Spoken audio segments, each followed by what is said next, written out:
बहुत साल पहले एक घना भयानक जंगल हुआ करता था। उस घना भयानक जंगल में एक बहुत बड़ा पेड़ जंगल के बीच में रहता था। उस पेड़ के नीचे बहुत बड़ा तालाब था और उस तालाब में खूब सारा पानी था।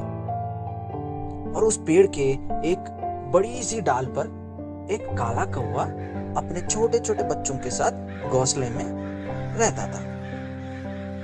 वो काला कौवा हर दिन अपने बच्चों को खाना ढूंढकर वापस घोंसले पे लाकर उन्हें खाना खिलाता। जब भी वो खाना ढूंढने के लिए जाता था तो अपने बच्चों से एक बात जरूर कहता, बच्चों, बाहर नहीं निकलना।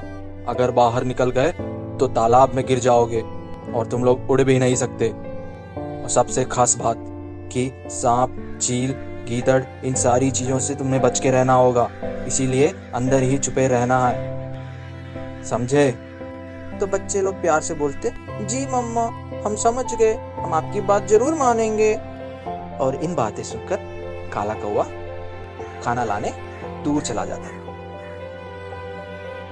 और एक दिन इसी प्रकार से जब काला कौवा खाना ढूंढने के लिए जाती तो उनमें से एक शैतान बच्चा उसकी माँ की बातें टुकरा कर भी वो घोंसले से बाहर निकलकर झांक कर देखने लगा। और उस काला कौवा माँ ने उसे झांकते हुए देख लिया और तुरंत वापस आकर के उसको चेतावनी दी कि ये तुम क्या कर रहे थे? तुम्हें ऐसे करने के लिए मना किया था ना, तो क्यों किया? तो फिर तुरंत बच्चा कौवा डर कर बोला, माँ मुझे माफ कर दो, मैं अगली बार ऐसे नहीं करूंगा, प्लीज माँ, प्लीज। तो तुरंत उसकी माँ ने उसको माफ कर दिया और कहने लगी कि देखो, अगर तुम लोग ऐसे ही करोगे तो तुम लोगों को आपत्ति आएगी। और फिर खाना खाकर वो बच्चे और माँ सभी सो गए। और दूसरे दिन माँ वापस दोबारा उन्हें खाना लाने के लिए खाना ढूंढने चली गई। और फिर बच्चे कौवे ने वापस दोबारा वही गलती करना शुरू कर। धीरे धीरे से आगे बढ़ी और घोंसले से झांककर देखने लगी। उसे कुछ सही से दिखाई नहीं दे रहा था तो और थोड़ा आगे बढ़ी और थोड़ा आगे बढ़ी। धीरे धीरे करके इतने आगे बढ़ गई कि वो घोंसले से नीचे गिर गई और तालाब में डूब गई। और बाकी बच्चे रोने लगे और वो आवाज सुनकर जल्दी से उसकी माँ आ गई वापस और पूछने लगी, क्या हुआ, क्यों रो रहे हो?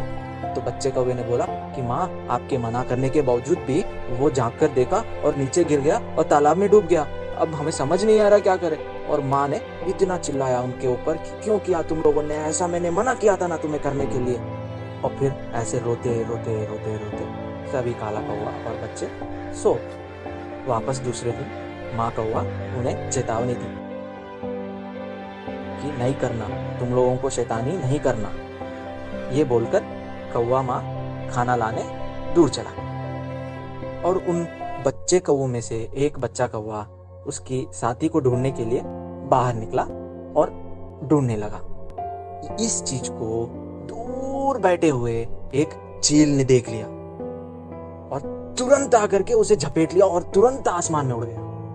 और बाकी कौवा लोग रोने लगे। बेचारे क्या करते, छोटे छोटे काले कौवे ने तो क्या कर पाते, रो ही सकते ना।